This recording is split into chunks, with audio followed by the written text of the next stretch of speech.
Selamat sore, saya Jamie Nazmi dari Mazarat Artisan Cheese. Kami produksi keju natural di Indonesia, tepatnya di Yogyakarta. Pertama kali kami bikin factory di Yogyakarta dan mulai mengembangkan tempat-tempat produksi lain di koperasi-koperasi yang ada di Indonesia. Saat ini baru di Pulau Jawa dan Sumatera Barat. Kalau ditanya sejarah Mazarat Cheese, kami itu start komersial sebenarnya tahun 2015, Mas. Tapi jangan dibayangkan produksi besar ya. Kami start dari dapur rumah tangga kami, Mas. Pondok Mertua Indah untuk saya, kebetulan rumah istri ada di Keraton. Disitulah pertama kali kami membuat keju dalam rangka komersial. Sebenarnya sudah dari tahun 2005 hanya sekedar hobi, sampai 2011 anak pertama saya lahir. Kebetulan ada kebutuhan khusus terhadap produk probiotik fermentasi karena pada saat lahir ternyata mengalami kebocoran jantung.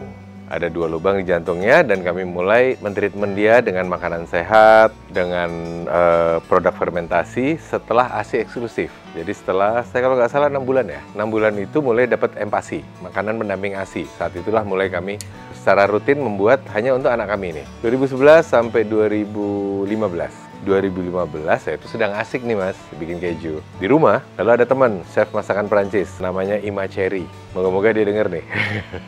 Dialah yang pertama kali datang lihat kami bikin keju, tanya, "Bang, lagi bikin apa?" "Bikin keju." "Boleh nggak aku bawa ke temanku?" "Emang siapa temannya?" Namanya Mbak Janti, hostnya Pasar Organik di Meguwo." "Sok, bawa deh." Oke, dibawa. Saat itu yang kami bikin adalah keju halloumi, Mas. Keju halloumi, keju kami yang kalau di grill atau digoreng atau direbus dia nggak meleleh. Jadi untuk snack anak pas lah.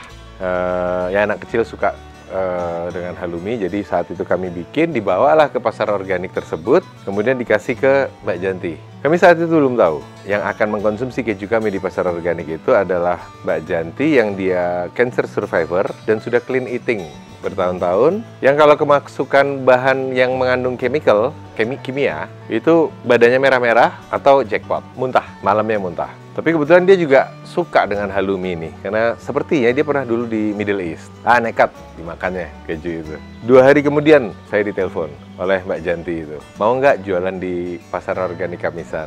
"Oh oke, jualan kita." Bawa produk ke sana, buka meja kecil, jam 10 pagi sampai jam 1 siang, tiap hari Kamis. Pertama kali buka, ditanyain, "Brandnya apa?" "Waduh, nggak ada brand. Saya pikir cuma suruh bawa keju." "Oh, kalau mau jualan harus ada brandnya." Kemudian saya mikir, situlah lahir Mazarat, nama Mazarat. Saya bisa menceritakan filosofinya Mazarat, huruf per huruf, tentang logonya, Gunung Merapi, bla bla bla bla blanya. Tapi kalau ditanya real, mikirin saya sederhana. Keju dari susu, susu dari sapi, kemudian saya buka Google Translate. Saya masukin farm ke dalam Google Translate, translate to Arabic, keluarnya Mazarah. Itulah nama Mazarat pertama kali lahir di Pasar Organik Kamisan bulan November tahun 2015.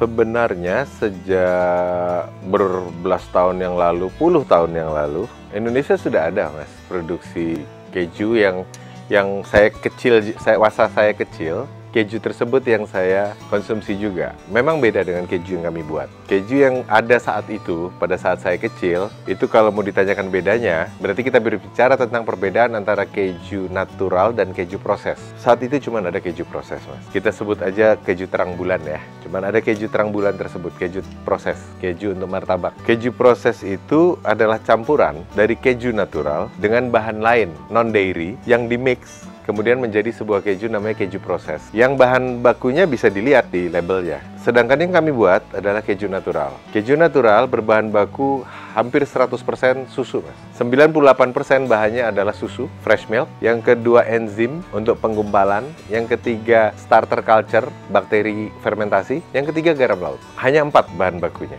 Semua keju natural di seluruh dunia bahan bakunya hanya 4 ini. Yang membedakan adalah proses dari masing-masing keju. Oke? Kemudian saya buat, misal saya buat keju namanya cheddar. Nah, tipikal cheddar yang kami buat ini kemudian dibeli oleh pabrik keju proses, dicampur dengan bahan baku lain, yang kalau dibaca di labelnya, cheddar adalah salah satu bahan bakunya. yang memberikan keunggulan untuk keju proses, yaitu dia tidak perlu disimpan di dalam kulkas. Ditaruh di rak Indomaret gitu, room temperatur 1 tahun dia baik-baik aja. Sedangkan keju natural ada problem, Mas. Karena bahan bakunya adalah fresh milk, maka dia harus disimpan di dalam chiller. Itu kalau kita bicara antara keju natural dengan keju proses. Tapi Mas tadi sempat singgung, keju artisan. Nah, ada lagi klasifikasi di keju natural, kebagi antara keju artisan dan keju industrial. Sama-sama natural, sama-sama natural. Keju artisan dan keju industrial. Industrial selalu berbicara tentang volume, selalu berbicara tentang harga, menggunakan mesin otomatis. Berkebalikannya,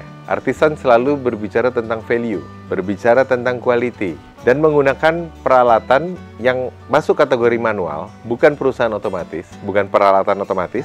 Memang ada panci gede, ada alat bantu pengaduk kalau volumenya sudah cukup gede, tapi tidak otomatis, yang artinya proses 100% masih di tangan cheesemaker-nya. Yang cheesemaker bisa menginterupsi proses sewaktu-waktu, dan adjustment proses betul-betul mutlak ada di tangan cheesemaker. Karena apa? Karena artisan terima bahan baku raw fresh milk apa adanya, tidak dimodifikasi ini susu. Yang kami sesuaikan adalah prosesnya, yang kami adjust adalah prosesnya. Sedangkan industrial, karena volumenya besar, dapat sumber dari beberapa peternakan yang jam perahnya mungkin berbeda-beda, jarak antara pabrik dengan peternakannya berbeda-beda, nggak bisa ngambil risiko terima raw material apa adanya. Sebelum diproses di industrial, raw material harus distandarisasi dengan fisika, panas, dan chemical. Dan biasanya karena keju industrial itu jumlahnya besar, yang tetap harus membutuhkan pendingin, karena bagaimanapun juga dia natural, kemudian mulai ditambahkan pengawet, seperti sodium benzoat, potasium fosfat, yang di kami tidak perlu itu, karena jumlah kami kecil, dan kami menghandle produk by produk secara intensif dalam volume kecil.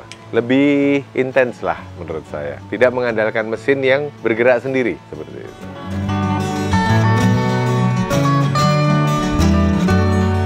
Kami di proses pembuatan keju dan butter di Mazarat, Mas, itu bisa dibilang 98, sekian persen itu fresh milk. Yang kami di Mazarat ada manifesto. Manifesto kami satu, susu tidak boleh ditransport lebih dari 30 km. Artinya kurang dari 1 jam dari dia diperah harus langsung produksi untuk menjamin kualitasnya. Yang kedua, berasal dari sapi yang sehat. Yang ketiga, berasal dari sapi yang hanya makan makanan yang didesain Tuhan untuk dia makan, which is hijauan, rumput, dan hijauan lainnya. Untuk susu yang diminum, konsentrat mungkin nggak jadi masalah. Tapi untuk susu yang dibuat untuk keju atau mentega, hijauan the best. Yang terbaik adalah hijauan. Itu adalah salah satu prasyarat susu yang kami gunakan. Makin banyak parameter tersebut terpenuhi, makin bagus kualitas susu, makin mudah kami buatnya, makin mudah kami memproses. Itu kenapa di awal kami 2015 produksi di Keraton, Yogyakarta, 2020 kami pindah ke kaki Gunung Merapi, ke Cangkringan. Hanya untuk mendekat ke teman-teman peternak yang mensuplai susu ke kami. Jadi peternakannya ada sekitar sini nih, Mas, kalau Mas jalan-jalan.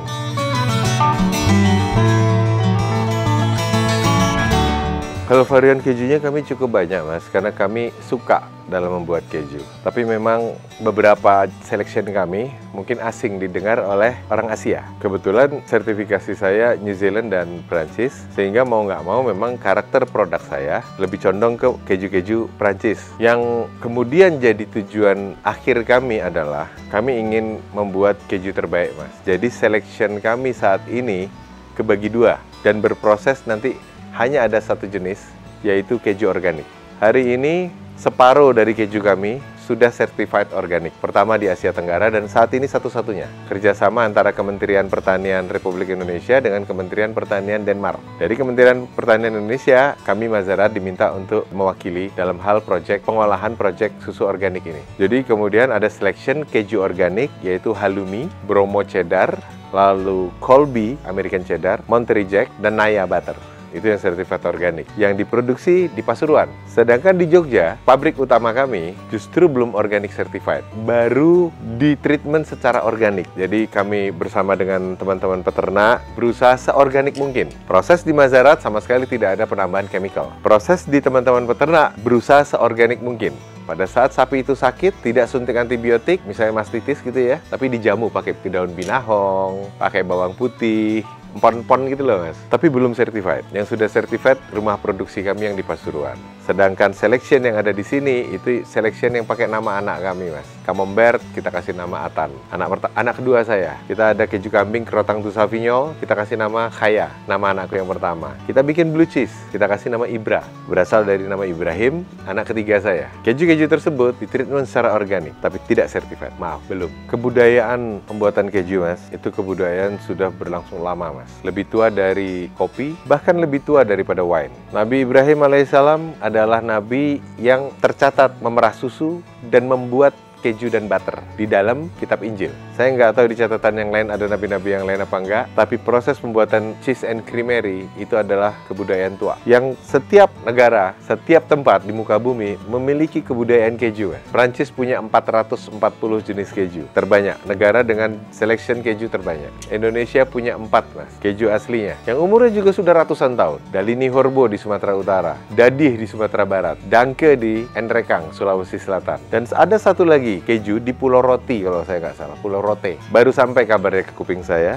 belum pernah lihat. Saya nggak tahu juga namanya, tapi namanya sama dengan nama pohon yang getahnya diambil untuk penggumpalan susu di Indonesia Timur tersebut. Jadi teknologi pembuatan keju itu bukan sesuatu yang terlalu sulit, tapi ya ada parameter tertentu, Mas, yang harus dipenuhi untuk mencapai kualitas yang diinginkan. Saya nggak akan sulit-sulit berpayah-payah ngambil sertifikasi Cheese Master ke New Zealand atau ke Auvergne di Prancis kalau saya tidak ingin Indonesia bisa berproduksi keju yang memenuhi standar internasional. Nggak perlu, Mas, saya capek-capek. Benar, di Indonesia masih sedikit sekali yang memproduksi itu. Dan saya ingin, mumpung masih awal nih, yang memproduksi baru sedikit, mari kita tetapkan standarisasi yang paling tinggi yang bisa kita capai. Sehingga start industri keju di Indonesia nggak payah untuk positioning setara dengan negara-negara yang lain. Syukur-syukur lebih tinggi. Karena peluang kita ada di Asia. Kenapa? Jarak kita dekat, Mas. Otomatis kualitas keju kita karena jarak tempuhnya pendek, lebih bagus dong seharusnya. Tentu didukung dengan hal-hal yang lain. Itulah yang kami bisa lakukan untuk membuat kualitas yang lebih baik dari waktu ke waktu secara persisten.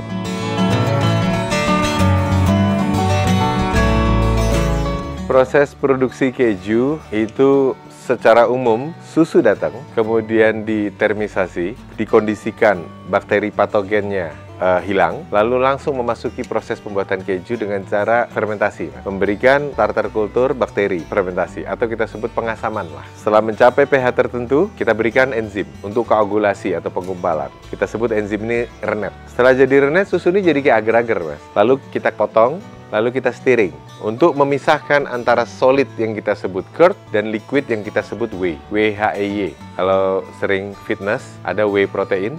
Nah, itu berasal dari byproduct-nya proses keju. Setelah jadi curd solidnya tadi dipisahkan dari whey-nya, lalu mulailah solid ini memasuki proses yang membedakan masing-masing keju.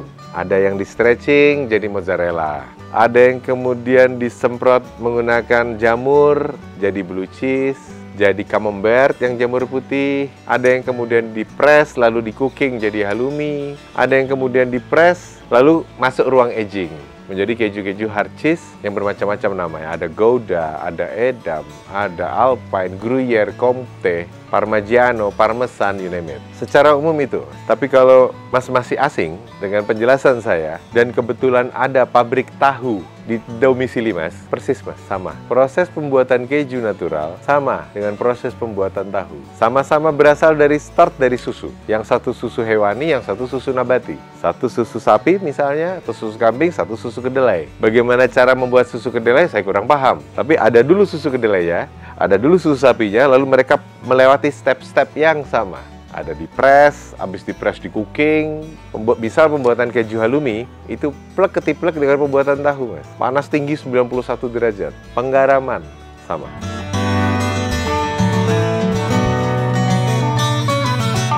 Hari ini Mazarat sudah sertifikasi halal, Mas. Sertifikasi BPOM, lalu sertifikasi HACCP, karena kami sudah ekspor juga dalam jumlah kecil ya. Kami sudah start ekspor, HACCP itu Hazard Analytic Critical Control Point. Dan kami sudah sertifikasi organik pertama kali di Asia Tenggara. Yang 4 sertifikasi ini, Mas, membutuhkan dokumen yang mengontrol dan memonitoring semua SOP. Itu yang pertama. Yang kedua, kami ada CCTV. Jadi kalau ada sampai yang kebersihannya tidak terjaga, terpantau di ruang monitoring. Kemudian kami menggunakan kaidah-kaidah proses pembuatan keju Eropa, Mas. Yang sanitasi, hygiene itu mutlak dibutuhkan. Seperti mencuci tangan sampai ke siku. Begitu menyentuh, berasa nyentuh, nggak sengaja nih kesentuh tembok, dia sudah harus langsung cuci tangan. Di proses produksi, kita memantangkan menggunakan hand glove. Karena memang hand glove itu aman buat tangan, tapi tidak aman buat makanan. Apalagi hand glove yang pakai powder. Apalagi proses kita menggunakan panas. Yang kalau plastik atau latex, kena panas, chemicalnya leaching, bocor, rilis, dia ngerilis chemical. Apalagi kami menggunakan material susu, Mas. Susu itu absorb apapun termasuk chemical. Sedangkan kalau kita megang tembok gitu, nggak sengaja nyenggol tembok, kalau pakai sarung tangan kan nggak berasa. Rasa tangan masih bersih-bersih aja. Tapi coba kalau bare hand, kuku harus dipotong, segala macam harus bersih, cincin lepas gelang bisa, lalu cuci sampai siku. Nah, memang itu standar HACCP ya. Selama produk masih berbentuk susu sampai jadi. Begitu sudah jadi, proses packaging kita pakai hand glove. Karena produk sudah jadi. Tapi kalau masih dalam proses, dipantangkan memang. Saya saksikan itu di Eropa, saya sudah ke Prancis, saya sudah ke Denmark, dan baru saya paham kenapa mutlak cuci tangan sampai siku tuh mutlak. Pakai topi, pakai hairnet, mutlak. Pakai sarung tangan, pantang. Kalau melibatkan susu dan panas.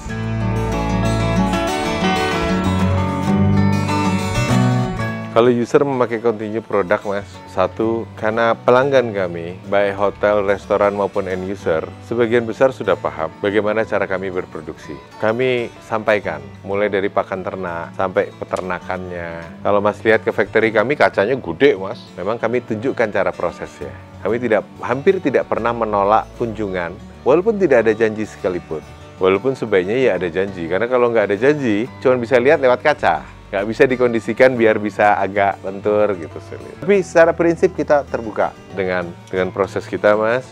Yang dari waktu ke waktu kami berusaha lebih baik. Di awal kami nggak punya sertifikasi apa-apa, Mas. Betul-betul. Mulai kami jualan tuh kami nggak punya sertifikasi apapun. Boro-boro BPOM, halal aja kami nggak punya. Tapi alhamdulillah pelanggan-pelanggan teman-teman kami ini bisa ngelihat bahwa kami berusaha kok dari waktu ke waktu untuk lebih baik daripada sebelumnya. Mulailah ngurus halal, dapat halal, mulailah ngurus BPOM, ada kesempatan ngurus HACCP kita urus, kemudian terakhir kali goal kita tercapai bahwa kita organic certified. Yang organic certified itu bukan hanya kualitas produk, Mas, tapi mulai dari hulunya. Rumput hijauan tidak boleh kena pestisida dan tidak boleh pupuk urea. Pada saat dimakan sapi, diolah secara natural, dan sapi pada saat sakit tidak boleh disuntik antibiotik. Cukup dua hal itu? Enggak, Mas. Ada satu parameter lagi, animal welfare.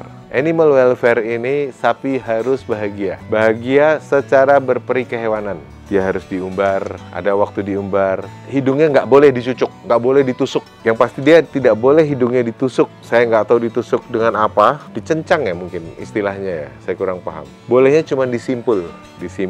Dan dia harus ada exercise-nya, jalan-jalan keluar, nggak dalam kandang terus, nggak dikungkung seperti mesin perah, seperti mesin penghasil susu saja, seperti yang umumnya dilakukan di industrial karena ngejar efisiensi mungkin. Di kami kan nggak ngejar efisiensi, Mas. Di kami kan yang kami kejar karena kami nggak sanggup ngejar harga, karena kalah volume, kalah besaran produksi, suka nggak suka kami ngejar kualitas, Mas. Dan itu mungkin yang kemudian hal-hal yang saya ceritakan tadi membuat teman-teman chef yang memang concern terhadap kualitas produk, customer kami masyarakat umum yang concern terhadap quality of living, terus membeli produk kami dan juga memberikan masukan dari waktu ke waktu. Nggak selalu produk kita bagus, Mas. Kadang ada kendala di perjalanan karena kami harus pakai pendingin, sedangkan pilihan kargo pendingin terbatas di Indonesia. Tiki sama JNE so far belum punya kargo pendingin. Cuman ada satu yang punya kargo pendingin. Itu pun umumnya bagus, tapi tentu namanya manusia kadang ada meleset. Ya kami betul-betul mengharapkan feedback dari pelanggan-pelanggan itu hanya dengan satu alasan, supaya kami dari waktu ke waktu bisa memberikan yang terbaik untuk mereka.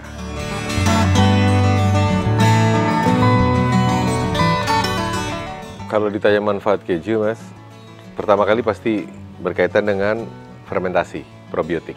Semua produk fermentasi itu meningkatkan imun tubuh.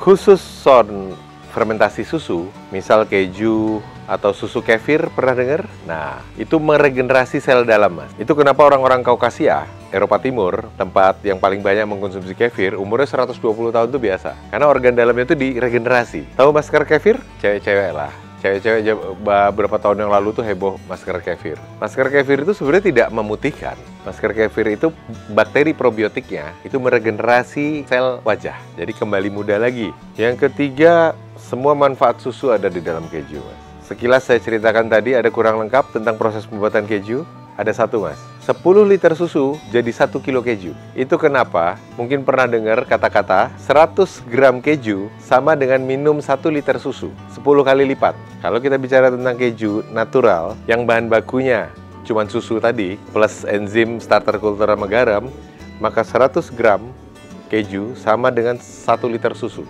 Yang karena sudah melalui proses fermentasi, maka semua protein, fat, laktos itu sudah ke breakdown oleh proses fermentasi itu, sehingga lebih mudah diserap oleh tubuh. Semua produk fermentasi itu 2 kali lebih gampang dicerna dan 3 kali lebih gampang diserap oleh tubuh. Karena proses pencernaannya sudah dilakukan oleh si bakteri. Tubuh tinggal nyerap, karena komponennya sudah dipecah-pecah, sudah di breakdown, tubuh jadi gampang menyerapnya. Apalagi untuk orang Asia, Mas. Yang di generasi saya, itu banyak yang laktos intoleran. Laktos intoleran itu, dia tidak bisa kena gulanya susu, laktos. Laktos itu gulanya susu. Tapi proses fermentasi adalah proses di mana bakteri starter culture itu memakan laktos dan mengubahnya menjadi lactic acid. Sehingga keju aman untuk orang laktos intoleran. Nggak ada gangguan di pencernaan dan nggak langsung beser ke kamar mandi. Kalau anak-anak zaman sekarang, Gen Z atau apalagi, sudah sedikit mungkin yang laktos intoleran. Karena konsumsi susu dan keju sudah terbiasa sejak kecil. Di zaman saya masih mewah, Mas. Keju proses saja, yang kejunya mungkin cuma 15% sampai 20%, itu sudah mewah saat itu. Itu juga menjadi alasan kami kenapa kami memproduksi keju natural ini, Mas. Karena sulit dapat keju natural di Indonesia. Udah pun sulit, produk keju natural impor yang dikirim dari Eropa dan dari negara-negara lain, itu kelas 2, Mas. Kelas 2, kelas 3. Either overstock atau barang lelang, auction. Overstock lah. Yang paling bagusnya, yang kualitas bagus ya ada, Mas. Bahkan pasti ada yang lebih bagus daripada kami. Tapi habis di negara asal. Karena kalau dikirim yang bagus-bagus ke Indonesia, harganya pasti tinggi sekali.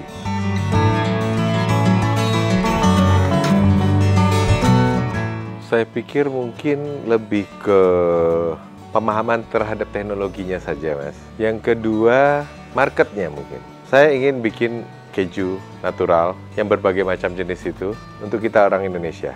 Tapi diakui tidak diakui, suka tidak suka, market ekspatriat atau tempat-tempat wisata Bali dan Jakarta tidak membutuhkan edukasi karena mereka sudah familiar dengan keju yang kami produksi. Tapi kembali lagi, tujuan kami bukan mereka, Mas.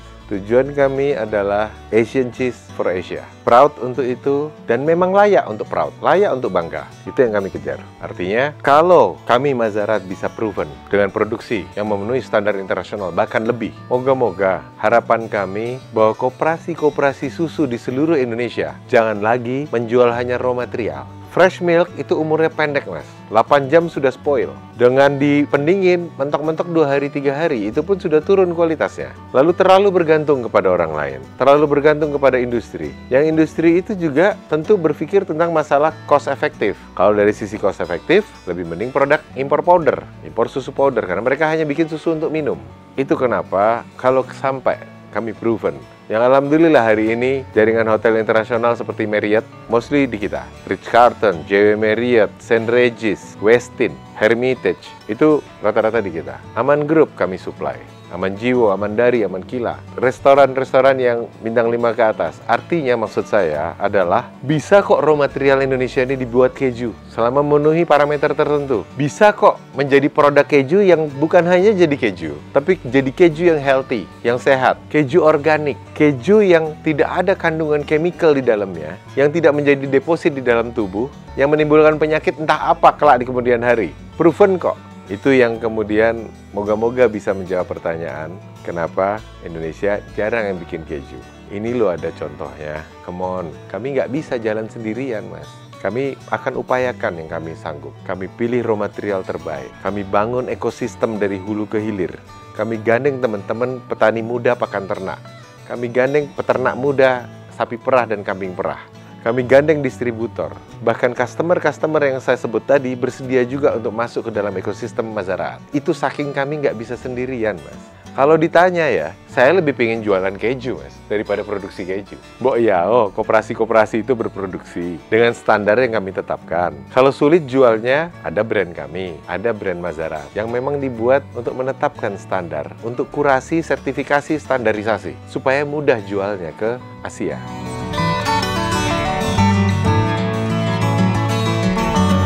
Kalau tips untuk usaha, Mas, sejauh ini yang saya tahu saja ya, menurut pengalaman kami, berbicara tentang dua hal kan, kalau berusaha itu. Satu, produk atau jasanya, yang kemudian penggunanya atau marketnya. Tentang dua hal ini, pilihlah segmennya, fokuslah pada segmennya. Yang kedua, capai produk atau jasa terbaik, Mas, yang bisa dijangkau. Untuk produk terbaik, tentu ada beberapa hal yang dibutuhkan, Mas. Satu, passion. Yang kedua, keinginan untuk belajar terus-menerus dari waktu ke waktu. Yang ketiga, amanah, Mas. Jangan kalau barang udah laku, kualitasnya diturunin. Yang keempat, good product speak for itself. Jadi produk ini harus dibuat untuk bisa berbicara tentang dirinya sendiri, tanpa perlu kita kebanyakan ngomong.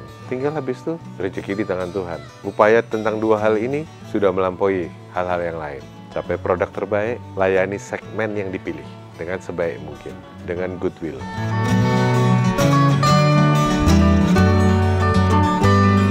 Rencana kami ada dua, Mas. Rencana kami yang mulu adalah mengantarkan produk Indonesia, produk cheese and butter Indonesia, untuk jadi salah satu pemain terkuat di Asia. Kita punya kesempatannya, kita punya lahannya, kita punya SDM-nya, kita punya teknologinya. Tinggal mau atau tidak, dan selebihnya tinggal ada di upaya kita. Tapi kalau ditanya sederhananya, Mas, kami membuat produk ini kan awalnya untuk anak, Mas, untuk keluarga. Karena kami ingin anak kami sehat. Kami nggak akan berpayah-payah untuk memiliki standarisasi yang paling tinggi kalau tidak didasari oleh produk Mazaraat kami buat untuk keluarga. Yang insya Allah sampai hari ini, semua pelanggan Mazaraat yang kami kenal maupun tidak kami kenal, itu keluarga untuk kami. Jadi, namanya untuk keluarga, Mas, kami ingin kehidupan yang lebih baik. Quality of living. Mati hidup di tangan Tuhan. Tapi sehat itu kadang upaya kita juga. Untuk itulah kami berusaha. Sejak dari Mazaraat berdiri, laku nggak laku bukan di tangan kami. Toh nggak laku, kami kasih ke anak kami. Kan itu, simple ya.